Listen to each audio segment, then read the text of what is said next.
Kumusta, mga ka-hip-hop? At maligayang pagdating sa ating channel na Hip Hop Highlights. Dito, tayo ay mag-uusap at magtatalakay tungkol sa pinakamainit na mga kaganapan, mga labanan, at mga highlights sa mundo ng hip-hop. Sa ating episode ngayon, talakayin natin ang napakainit na laban sa pagitan ng dalawang kilalang rapper na sina Mott at J Black sa Pangil sa Pangil. Ang laban na ito ay nagdulot ng maraming reaksyon mula sa mga fans at nagpakita ng galing at talino ng dalawang rapper.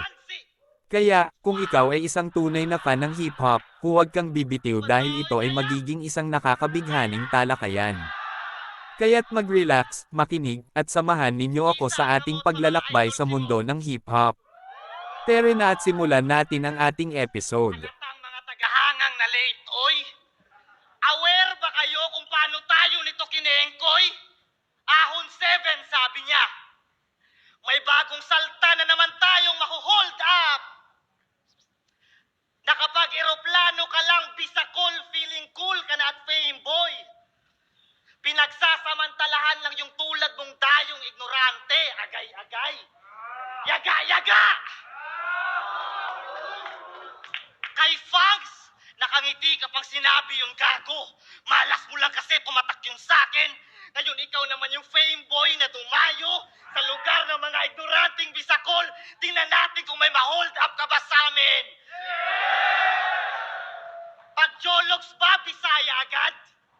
Yan ay excess pagmamalabis. Oo, excess. Kasi minamaliit nila tayo dahil sa damit. Pwes, huhubaran kita ng kumpiyansa. Mali ka ng dinayong strip. Pag tinadtad kita ng saksak, makikita nyo sino malakas yung drip. Ah, yeah. Ah, yeah. Bisakol ba manamit? O mas formal ka nga ngayong? Halata nga na Tagalog kitang-kita sa barong. Mas magmumukha pa tong basahan dahil sa tagpi-tagpi. Dahil pagtapos ko tulapatan, malamang tahi-tahi. Di ba gusto nyo hati-hati? Iniinsulto nyo kami the way we speak. Bisayang apokalipto tong kabif. Alam mong may punto pag nag-spit. Dahil matapang ka't nagawa mo na, sige nga, sabihin mo ulit, bisakol. B? Sa? O ba't bumahag buntot mo, gar? Tingin nila, OP ka? Oo, OP ka, putang ina mo, wala ka sa lugar! Yabang ni pistolero at kaplastikan mo, bibigyan ko ng hangganan. Mukha lang tong humble kasi gumaganto siya kada laban. Home court advantage? Pinagtanggol ko lang yung crowd na niloko mo't pinakinabangan. Crowd reaction, mukhang mas iyong kailangan. Nakapag-alay ako ng lechon de Cebu sa ahon 14 na hindi nang lilimos ng palakpakan.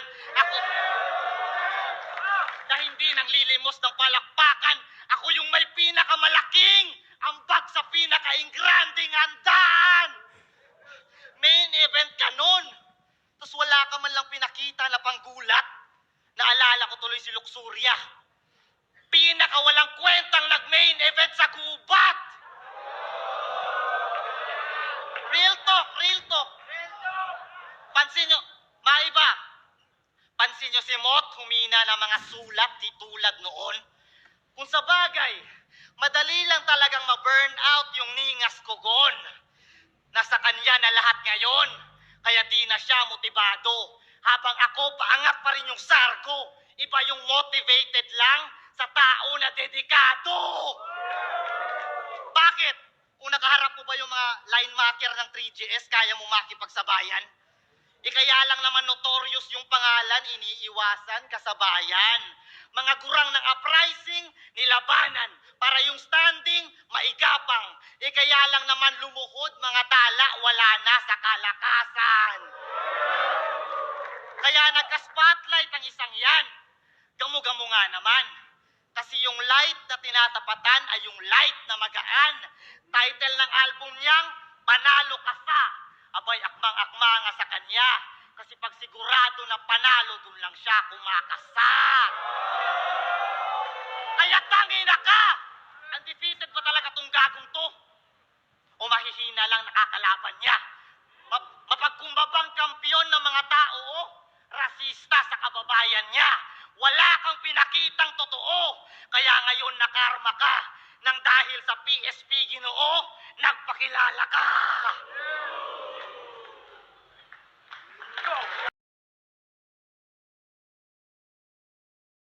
Ang laban sa pagitan ni Matt at Jay Black sa Pangil sa Pangil ay naging mainit na paksa sa mga fans ng rap battles. Maraming mga opinyon at reaksyon mula sa mga manunood na nagpapakita ng kanilang suporta at kritisismo. Maaaring sinabi ng iba na ang laban ay muntik ng magkakalutuan dahil sa kahusayan ng dalawang rapper. Sa kabilang banda, mayroong kontrobersya na nagaganap na may kinalaman sa Hidden Judge, kung saan ang ilang mga tao ay nagpahayag ng kanilang saloobin na masyadong malakas ang kapangyarihan ng Hidden Judge, dahil nawawala ng halaga ang mga hukom. Sa kabuuan, ang laban ay nagpakita ng galing at talino ng dalawang rapper, na nagdulot ng maraming reaksyon mula sa mga fans. Ang bawat isa sa kanila ay nagpakita ng kanilang sariling estilo at diskarte sa laban, na nagdulot ng isang magandang palabas para sa mga manunood. Maaari kang maghanap ng higit pang impormasyon o manood ng laban sa YouTube. Source: YouTube, Facebook, Reddit. Eh di buti alam mo. Kasi nung nalaman niyang sa UBEC magkaka-PSP hala, yung isip sinara, lumipad agad pa Maynila, pumirma ng kontrata para masingit si tanga. Pagbalik, imbis na pera, goma-gomang ticket yung dala. Yung akala niyang mataas na TF, ticket fee pala. Tanginang TF yan, commission base. Para lang makabatel, pumatol, todo hassle si Idol. Ang masakit, hirap ka na nga mag-isip ng quotable, may quota ka pang hinahabol. Habang kami, inimbitahan para sa battle, talagang sagpangan parang hayop. Yung PSP namin, pangil sa pangil, ikaw, para sa papasok. Kasi kita nyo naman, sa roster ng Matira Mayaman, halatang pinalit lang to kay Apex para tipid yung budget. Lahat pwedeng ipambato habang ito pang side bet. Pagdating din sa letrahan, lahat may hype yung talent. Kilala sa skills o style set. Sa daming pangalan, J Black, iyo lang yung silent. O, J Black, iyo, silent. Basta pagtapos ko kay Sayad, tanong nila sino na sunod. Nung sinabi kong si J Black, walang interes na malugod. Nagkampiyon ka na't lahat, parang di ka pa rin napanood. May JBL na sa alias, hindi pa rin siya matunog. Oo, 2021 champion tong ugok, kaya nag-feeling panalay. Wala namang respeto at pagkilalang tinangay. Pagtapos mag-champion, epic, naging nobody na si Bay. Parang Sebastian lang tong JB, kasi yung hype niya nung pandemic, bigla ring namatay. Oh, baka mag-rebat. Biglang makaisip ng vengeance. Di ako si JB Sebastian, ako si Jaguar. Big P sa Cebu ang i-assume niyang resemblance. Pues papaalala ko lang ulit, taga-benta ka lang ng ticket, taga-hakot attendance. Imbis na Jaguar, baka gwardya, doon ka nakatoka sa entrance. At sa labas ng battle rap, isa ka lang mahinang uri na makata. Kampyon na wala man lang kantang naiukit yan sa masa. Kaya sa pangalan mong dala, isipin mong mabuti at mahiya ka. Naturingan kang JB pero sa music di ka kilala. Tas kay Marshall Bonifacio na body bag pa lately. Lalong nanliit tong JB. Wala na ngang music, wala ring gig, hindi pa umubra sa MB. Pero ika nga ni Iho, pwede manalo kahit sino. Wala yang biro bagamat. Di rin lahat ng nananalo nagiging tipong alamat. Tulad mong may titulo pero hindi nga bumakat. Kinalimutan na agad. Ginagamit mo na lang yung salitang puso ng kampyon kasi alam mong sa isip nila hindi ka tumatak. Kaya ang estratehiya, magpakababa, pampaawa para yung sulat, maapuyan, makagulat at paboran. Yan ang puso ng kampyon na may utak ng talunan.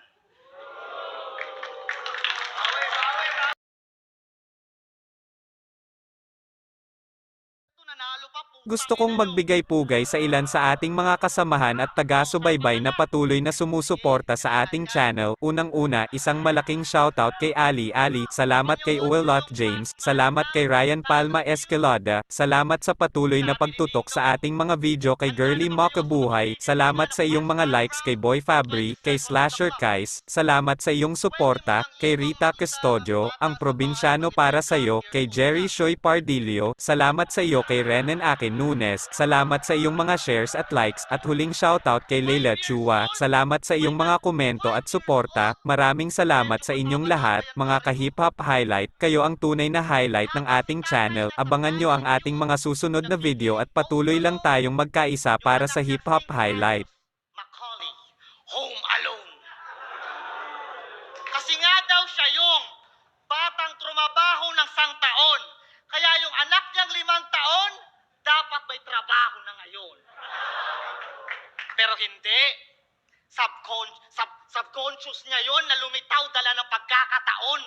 Kasi kung susumahin yung mga chong, 2017, 2024, 5 taon na siyang kampyon. At yung anak na yon, personifikasyon ng pagiging irresponsabling MC mo at daddy. Flip-top dahilan kung ba't ka umani. Fans dumami, pero nagawa mo pa rin iwanan yung 5 taong nagbabago ng buhay mo para lamang sa fast money. Fast money! TF! Siyempre, mas malaki binayad sa putang inang to. Pero alam mo magkano inoffer niya sa akin para magpatalo sa'yo? Di mo alam? Di mo alam? Napakita lang ako ng 70% lakas. Kinabahan na siyang baka bumagsak at mamatay. Kasi nga daw sa finals, nakahanda na yung poster at ticket na pangalan yung ni Sixth Street nakalagay. Yeah. Para sa fantasy ng mga nag-aantay. Para lang masabing sa pinagdamot ni Enigma na match-up sila nagbigay. Kaso nawala ng tiwala investors mo, bay. Bilang businessman, natural lang naman na matakot siyang hindi dumating yung ROI.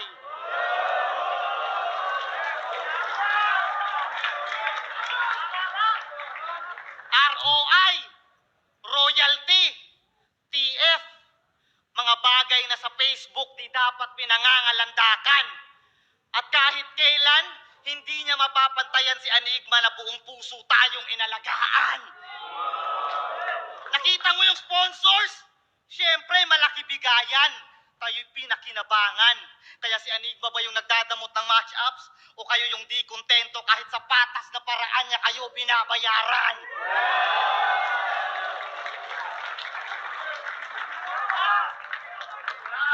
Gubatanan, nasa PSP. Ahon 10!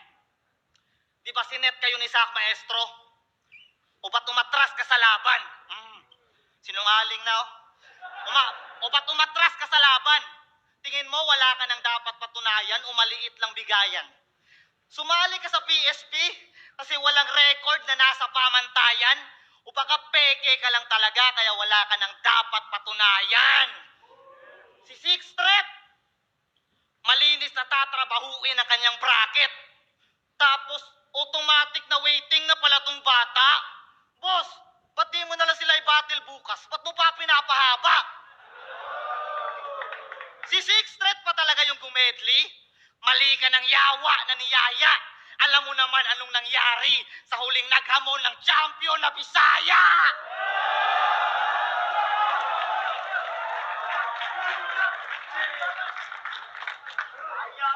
Dito mo piniling ibigay kasi mas malaki talay. Kaso kinabahan siyang baka ikay malasin. Habang di nyo naman makikita ang tunay kong lakas kung si Enigma hindi nagtiwala sa akin. Si Bibos nagbigay ng sasakyan. Kay Enigma galing yung gasolina. Siya nagbabayad ng kuryente mo habang kay Enigma galing yung bumbilya. Binibilhan ka niya ng sapatos ka mo. Si Enigma dahilan ng takbo ng karera mo. Bayad na mga utang mo. Ultimo utang na loob na wala sa'yo.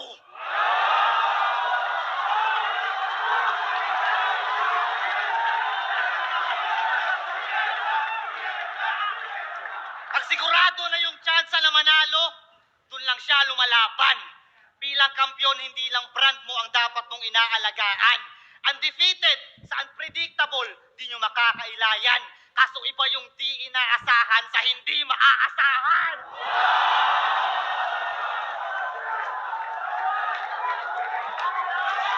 Body bag! Body bag, men! Sa pagkatalo lang ang tao lumalakas pa't lumalaban. Dahil ang baluting walang gasgas, wala pang napapatunayan. Tumatanggi sa laban to kasi iniingatan mo pangalan mo habang tumatanggi naman ako kapag mahina yung kalaban ko. Kaya matik na yung galawan mo. Deserve nila yung truth, men. Consistent pa talaga yung performance mo o sadyang wala lang ding improvement. Iba yung malimit manalo sa malimit magtrabaho. Iba yung malimit manalo sa malimit magtrabaho. Patunay ngang daig ng masipag ang tao na talentado. Kasi lahat kaya manalo. At ako ang patunay niyang kaso. Lahat kaya manalo, pero di lahat kaya matalo.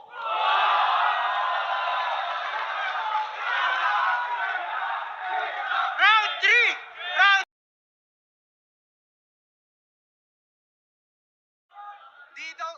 Di daw totoo na hindi tumanggi sa akin si Sixth Street. Kita nyo namang galit to.